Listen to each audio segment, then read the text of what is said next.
A partir de estos momentos, nos enlazamos con las regiones del país a través de Conexión Perú. Te informamos y te acercamos al Perú. Inmediatamente nos vamos a trasladar hasta Venezuela. Allí gentilmente atiende la comunicación Alejandro Linares Mendoza, un reconocido periodista, analista en temas políticos. Qué gusto saludarte, Alejandro. Gracias por atender esta comunicación con RCR, Red de Comunicación Regional. Muy amable, buenas tardes, ¿cómo estás? ¿Qué tal, estimado José? Es un gusto volver a estar con ustedes. Los agradecidos somos nosotros, Alejandro. Un primer análisis. En Venezuela se están incrementando las movilizaciones y protestas contra la dictadura de Nicolás Maduro, ¿no? ¿Qué efectos tiene estos en el momento? ¿De qué manera se puede ya más o menos establecer, ¿no?, un fortalecimiento de la oposición política? Sí. A ver, durante los 3 días posteriores a la elección presidencial del 28 de julio, te estoy hablando en concreto del lunes 29, el martes 30 y el miércoles 31 de julio, Venezuela vivió movilizaciones importantes no solo en Caracas, la capital del país, sino también en distintas ciudades del interior venezolano. Esas movilizaciones, muchas de ellas, aunque tuvieron un origen pacífico, un inicio pacífico, derivaron en manifestaciones violentas, en protestas violentas que se caracterizaron por un lado, por choques con las fuerzas de seguridad y también se caracterizaron por detenciones, muchas de ellas arbitrarias, muchas de ellas que están hoy bajo la lupa de organizaciones y de activistas que defienden los derechos humanos, pues se trata de detenciones de menores de edad. Menores de edad, muchos aún no han podido entrar en contacto con sus padres o con sus representantes legales y tampoco han podido ser protegidos o asesorados por algún defensor, algún abogado privado. A la mayor parte de los detenidos durante las protestas posteriores al día 28 de julio, al domingo 28 de julio, a la mayor parte de ellos se les ha asignado defensores públicos impidiéndoles ejercer su derecho a la defensa legal privada. Luego, tras esos 3 días que, te lo repito, fueron verdaderamente convulsos, fueron días de protestas violentas, de manifestaciones violentas, la calle venezolana se calmó y lo que hemos visto de manera posterior a esos 3 días bastante movidos, bastante convulsos, han sido jornadas de concentraciones y movilizaciones. Es decir, tanto el candidato presidencial y virtual presidente electo Edmundo González como la dirigente opositora María Corina Machado han estado convocando a los venezolanos a movilizarse y a concentrarse. Esto implica que los ciudadanos salen a las calles para marchar por varias de las avenidas más importantes de distintas ciudades venezolanas y luego llegan a un punto.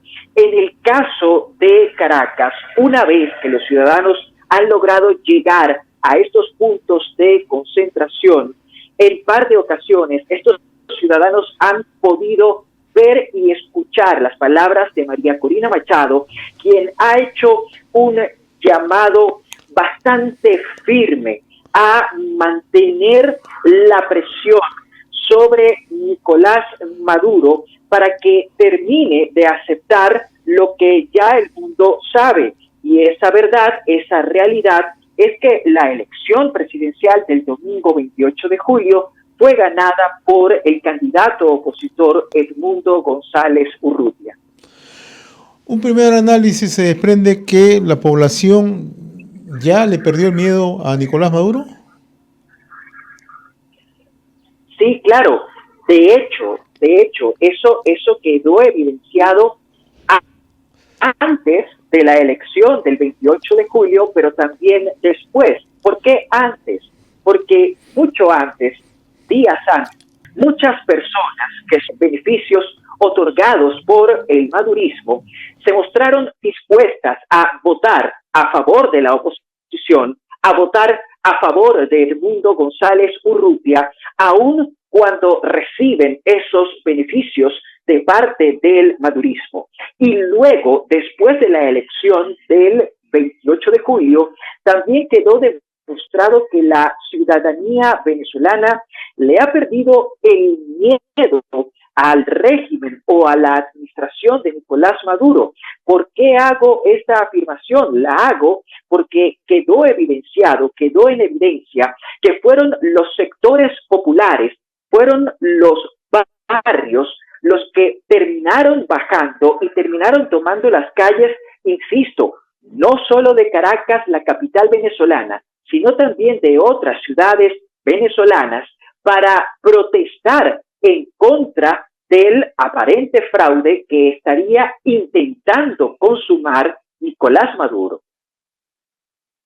Ahora, Alejandro, en medio de todas estas restricciones que impone el régimen de Maduro, sobre todo en el plano de las comunicaciones, ¿cómo está recibiendo la comunidad venezolana, el pueblo venezolano, todo ese respaldo que viene recibiendo del exterior, de propios hermanos venezolanos que se están movilizando en distintas latitudes del mundo, de la comunidad internacional que se está pronunciando contra el régimen dictatorial de Maduro? ¿Cómo está recibiendo y cómo esto fortalece el movimiento interno de oposición? Tu pregunta, mi estimado José, es bastante propicia, es bastante oportuna, porque me permite comentarle a la audiencia que nos está viendo y que nos está escuchando en este momento que en Venezuela los últimos 25 años, tanto el chavismo como luego el chavismo devenido en madurismo, han implantado un régimen de control comunicacional. Eso ha llevado o llevó en su momento al chavismo y luego posteriormente al chavismo devenido en madurismo a, número uno, cerrar medios de comunicación, número dos, a financiar la compra de medios de comunicación que se encontraban en manos de privados para lograr que esos medios de comunicación tomaran una línea editorial o se adaptaran a una línea editorial que le es cómoda al régimen de Nicolás Maduro. Por consiguiente, al día de hoy, en Venezuela, existe un estricto control comunicacional de parte del régimen de Maduro. Básicamente, todo lo que se transmite por televisión y todo lo que se escucha por radio es monitoreado minuto a minuto por CONATEL, un órgano supervisor y censor creado en su momento por Hugo Chávez y mantenido posteriormente por Nicolás Maduro. De manera adicional, se han expulsado a grandes cadenas noticiosas internacionales y también se ha establecido un férreo bloqueo a los portales digitales, a los portales de noticias que comparten informaciones que les son adversas, que les son contraproducentes al régimen de Nicolás Maduro. De tal manera que, insisto, en Venezuela al día de hoy existe un estricto control comunicacional y también una importante censura impuesta por la administración de Maduro. Ahora bien, en medio de este contexto de bloqueo, de censura, de restricción, ¿cómo se mantiene informada la ciudadanía? La ciudadanía se mantiene informada básicamente a través de las redes sociales. Y si me permites, esto no es publicidad, quiero mencionarlas. La ciudadanía se mantiene informada a través de X, anteriormente Twitter, se mantiene informada a través de Instagram, se mantiene informada a través de TikTok, incluso se mantiene informada a través de una aplicación muy poderosa, una aplicación que permite el intercambio no solo de mensajes de texto, sino también de mensajes de audio, y esa aplicación es WhatsApp. Estas herramientas, que son muy propias del mundo digital, son las que están siendo utilizadas al día de hoy por los ciudadanos dentro y fuera de Venezuela para mantenerse debidamente informados, debidamente enterados sobre cuál es la realidad venezolana. Alejandro, en las últimas horas se informó que un conjunto de oficiales han ido marcando ya distancia contra el régimen de Nicolás Maduro, de las Fuerzas Armadas. ¿Qué tan cierto es esto? ¿Se conoce, se tiene algún tipo de información en referencia a este alejamiento o a marcar una posición de distancia frente al régimen de Maduro? A ver, en lo particular, en lo personal, al menos yo, motu propio, de manera independiente, no he podido corroborarla, pero lo que sí te puedo asegurar es que desde hace algo de tiempo, desde hace un buen tiempo, hay dentro de las filas de la Fuerza Armada venezolana, dentro de las filas del Ejército, de la Aviación, de la Armada, de la Guardia Nacional, oficiales que no están del todo de acuerdo con la forma en la que Nicolás Maduro y su entorno están gestionando la realidad país, están gestionando la realidad venezolana. El otro aspecto, ¿cómo se está recibiendo también el respaldo de los países de la región, de países que pertenecen a la Organización de Estados Americanos, aunque hay otros países como es el caso de Brasil, de Colombia, ¿no? Y del propio México, que tienen una posición ya conocida en favor del gobierno de Maduro? El último pronunciamiento de la Asamblea de la OEA, ¿cómo ha sido recibido? Y de qué manera esto también fortalece el trabajo que hace la oposición política. Claro, hay una presión internacional para intentar que Nicolás Maduro y que su entorno terminen de aceptar el resultado de la elección del 28 de julio, resultado que, lo repito, da como ganador de esa elección al candidato opositor Edmundo González Urrutia. Esta presión se ha sentido luego de los pronunciamientos individuales de cada gobierno. Te puedo mencionar, por ejemplo, al gobierno de Perú, te puedo mencionar al gobierno de Chile, al gobierno de Paraguay, al gobierno de Uruguay, al gobierno de Argentina. Estos gobiernos, de manera individual, de manera independiente, han exigido transparencia electoral en Venezuela y también han exigido respeto a la soberanía popular expresada a través del voto de los venezolanos. Sin embargo, aparte de estos pronunciamientos unilaterales, aparte de estos pronunciamientos independientes, ha habido, quise decir, pronunciamientos en colectivo. Uno de ellos se registró la semana pasada durante la toma de posesión del nuevo presidente de República Dominicana, Luis Abinader. Durante ese acto, 20 países, además de la Unión Europea, suscribieron un manifiesto, suscribieron una declaración que se conoció como Declaración de Santo Domingo, en la cual esos países le demandan, por una parte, al Consejo Nacional Electoral, que es el ente que encabeza el poder electoral venezolano, mostrar las actas que avalarían la aparente victoria de Nicolás Maduro en la elección del 28 de julio. Los países también demandaron una verificación transparente e independiente, y esto es importante, independiente del proceso comercial que se desarrolló el domingo 28 de julio. Otra manifestación que se dio en colectivo, tú la acabas de mencionar, fue la resolución aprobada por el Consejo Permanente de la Organización de Estados Americanos. Si bien es cierto que se trata de una declaración no vinculante, o más bien de una resolución no vinculante, lo cual quiere decir que su cumplimiento no es obligatorio para la administración de Nicolás Maduro, sí es importante mencionar que esa resolución, lo repito, una resolución resolución del Consejo Permanente de la Organización de Estados Americanos fue aprobada por consenso, lo cual quiere decir que los tres países que tú apuntabas, México, Colombia y Brasil, estuvieron de acuerdo con esa resolución.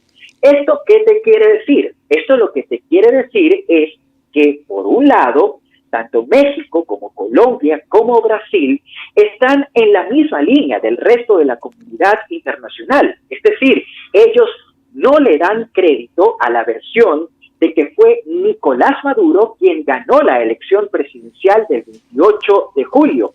En ese sentido, vuelvo a decirlo, tanto Brasil como Colombia como México están en la misma línea o en la misma página del resto de la comunidad internacional. ¿Qué es lo que sucede con México, con Colombia y con Brasil? Que ellos, aunque están en la misma página que el resto de la comunidad internacional y aunque realmente no creen que Nicolás Maduro ganó la elección del 28 de julio, ellos han procurado ser bastante mesurados, bastante precavidos para poder mantener abiertas sus líneas de comunicación, por un lado con el madurismo y por otra parte con la oposición que encabeza tanto María Corina Machado como Edmundo González Urrutia. ¿Esto con cuál objetivo? Con el objetivo de poder servir de intermediarios, de mediadores en un proceso de negociación entre Nicolás Maduro y María Corina Machado y Edmundo González Urrutia. Una situación bastante compleja naturalmente y ojalá que esto tenga un final favorable para los hermanos en Venezuela. ¿Cómo avisoras tú los próximos días, Alejandro? Tú que sigues de cerca el compás de lo que está ocurriendo en tu país, ¿cuál crees que podría ser una salida, quizá la menos traumática en Venezuela? La salida menos traumática pasa por la negociación. Esa es la salida menos traumática, la negociada, la consensuada. ¿Cuál puede ser el resultado final de esa negociación? En este momento no lo sabemos con certeza y tampoco lo podemos vaticinar con certeza, porque sobre la mesa hay distintas propuestas. Está, por ejemplo, la propuesta para la paz política en Venezuela que hizo desde el año pasado el presidente de Colombia, Gustavo Petro, pero también está la propuesta de la repetición de elecciones a finales de este año hecha por el gobierno de Brasil, y además está la propuesta de un posible gobierno de coalición y de concertación nacional. Esta última propuesta también la formuló el Ejecutivo de Brasil. Entonces, como te decía, sobre la mesa hay todo un abanico de propuestas que tienen que ser estudiadas por las dos partes, tienen que ser discutidas de manera directa o indirecta por las dos partes y además tienen que contar con el aval de la ciudadanía venezolana. Por eso, lo que puedo decirte en este instante es que la mejor solución a la crisis política y a la crisis postelectoral que se ha desatado en Venezuela pasa por la negociación. Ahora, el resultado de esa negociación en este momento es absolutamente incierto. Alejandro Linares Mendoza, muy reconocido por esta comunicación directamente desde Venezuela. Gracias por atender este contacto. Vamos a estar siguiendo muy de cerca lo que acontece en el hermano país de Venezuela y le deseamos que ojalá alcance una solución para el bienestar de los hermanos venezolanos. Te agradezco, Alejandro, como siempre, la cordialidad de tu parte. Gracias y a cuidarse. Muy amable. Hemos presentado Conexión Perú. Mañana retornamos para seguir informando y acercándote al Perú a través de Conexión Perú.